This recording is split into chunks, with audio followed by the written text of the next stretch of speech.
Thank you. Can I answer what I want? Okay.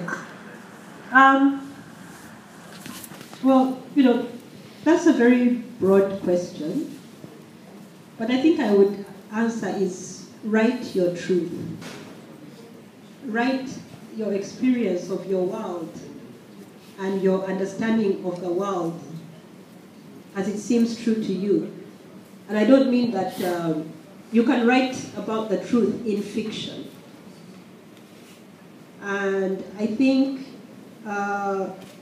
depending on your talent and your creativity, it might have an effect on the world. But the thing is that the effect can be really long term. It's an effect that cannot easily be measured. You may not know how many people you've touched or not touched. Once a book goes out in the publishing world, it goes on its own journey and it has its own meanings that you cannot control. So I think the most important thing is to satisfy yourself that you've done the best job possible to say what you want to say and then hope for the best. Get a good publisher who will market it well. But what it will actually mean and the effect it will have on the world can be very hard to quantify. You can't predict it or determine it, I think. Let me take one question from this section. Yeah. My name is Noafi Maxwell Dominic. My question is this. You talked about publishing, and in Nigeria here, one thing we've come to experience is that we have so many self-publishers. People write books and publish it themselves, maybe due to piracy and so many things. And when I come across published works of great writers, I feel inspired. I like, when will I get published? So what would be your advice to upcoming writers that find publishing a very difficult thing? Thank you. Yeah, that's a tough one. I think that is a challenge for writers everywhere. But yes, especially for us who don't have very large, established publishing industry. I think you have to get yourself as good as you can. Which means taking my fiction workshop, as I'm doing, but to take workshops, learn the craft, read and read and read as much as you can, and revise as much as you can. And then keep on trying to send shorter pieces out for publication, because now there are so many online venues, so you don't have to be in the States to get published in the States. But of course, you know that you're then competing with a global market. And I don't think self-publishing has the bad, what do you call it? Has the same, it has a different, what's the word I'm looking for? It's not considered as bad as it used to be considered. Especially now with internet publishing, where you can publish a book on Amazon, and there have been all sorts of books. I think this horrible book I shouldn't mention, since it's an events festival. It has the word 50 in it, but I'm not going to go further than that. It began as a self-published book, right?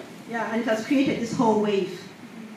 But at the same time with self-publishing is that you don't have what are considered gatekeepers, but also what help to make sure that quality work is published.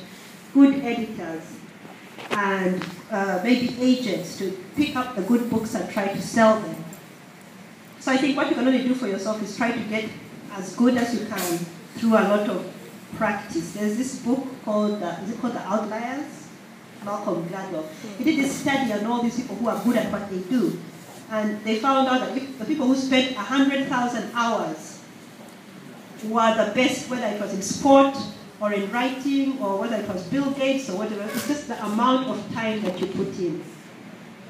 So it's not, there's no point in looking at the system and saying, oh, there's nowhere to publish, or woe is me. It's about what can I do to get there? What can I do to get there? The chance, I wouldn't like to say maybe you're not, the chance may be that we're not doing that good. But I think that one of the things that we have, I think that Nigeria has led is a self-publishing movement in Africa. There is much more self-publishing here. And I think they say that the cream rises to the top. I'm not sure if the system always works. But I think that if you keep on trying and not give up and try and get yourself as good enough and have the passion for it, you will get there. I hope.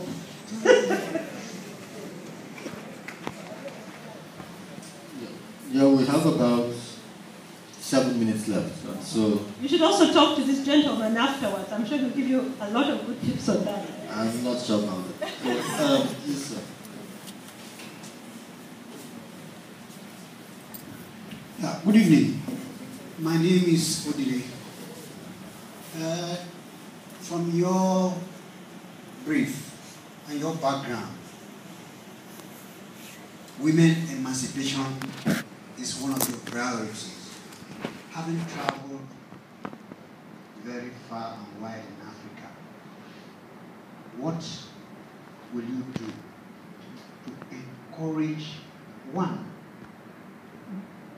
the education of the girl child, and two, encouraging upcoming writers, women writers, so that they can toe your line and be like you. Thank you. I answered yesterday. Okay. I answered this.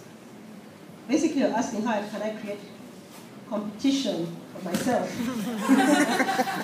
But I'll try. I answered this a little bit on our first welcome cocktail. I felt that, first of all, I think that the duty of a writer is to write. And that all these things are secondary. I think that in the writing process itself, you can do all that emancipation of the girl child and all this and all that. But I can't be a one-person NGO. The problems are huge. Having said that, it has been my choice to try and do something about it. As he mentioned in the introduction, and thank you for pronouncing my name properly. I am a chairperson of FemRight. And FemRight was established 16 years ago to encourage women writers, initially in Uganda, but now we have gone beyond that. We do work that also incorporate African writers are also involved. And we have a publishing arm to deal with the issues he brought up about how hard it is to get published. So we try to publish women writers, but we also publish men. We have regular workshops, training in craft, because that really is a problem. Our focus is women's writing, but also women's literacy. Because you can't have women write if they can't read. If they can't read and write, you can't have them writing fiction.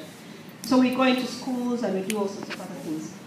We go beyond that to also lobby the government, because there are things like we don't have Ugandan books on the syllabus, which is ridiculous. We are still reading Chinua Achebe, great.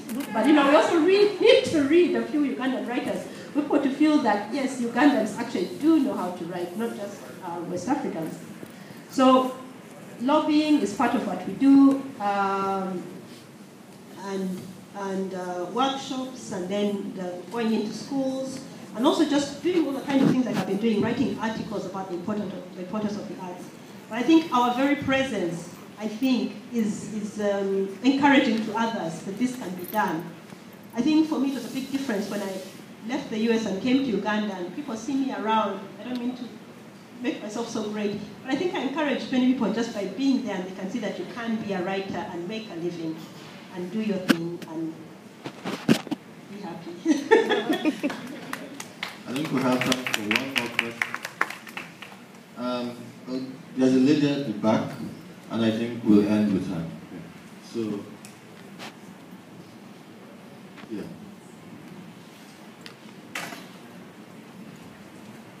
Thank you. During the interview, you were asked what challenges you faced during writing. That's right now that a 4-year-old child. So I want to ask you, there are so many women who are they are facing such challenges, that's of housework, having to do a lot of housework and whatever, and then it will make them not to be able to achieve anything in life. So I want to ask you, what is your advice to such women?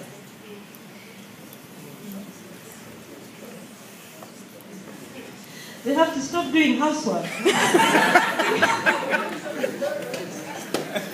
You know, our problem is that women, you get a sense of yourself, you know, by how well you nurture others, how well you are, you know, your identity as a woman, how clean your home is, how fat your husband is, how your children. It's not about who you are. There's no sense of self because of who you are and what you have achieved.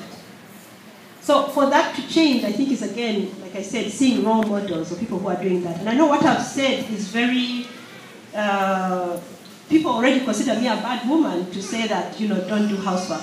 But I think it's very important for women to create time for themselves in their lives. It is not an evil thing to say that I'm going to have 1 hour a day when I have to get someone else to take care of my child, or get a father to take care of the child. Because you can imagine, I'm sure there are many hours in a day that the father has for his own things, whether it's football or beer or whatever. So it's okay, I think. You have to, there's a whole issue of work-life balance, and it's very, very difficult to talk about in just this session. But it's finding what is comfortable for you and what you can live with. And it's not easy to go against society's mores. I am not married, and people consider that to be an issue. But it has given me a lot of freedom to do what I want. And so it's the choices that you make in your life, and say what is most important to you. It is unfortunate that to be considered a good woman may not give you enough time to write, but you have to make that choice. What is your definition of being a woman? What is your definition of a fulfilled life? And then do your best to create that life with all the help you can. So hire a maid. Okay. I mean, these are practical things, but we have to do them. I think on that note, I think we've come to the end of this session. Thank you very much, Doreen. I mean, I really enjoyed this, and I'm sure the audience did. There's a drama, there's a play afterwards, and I've been asked to ask you to remain behind. So thank you for your time.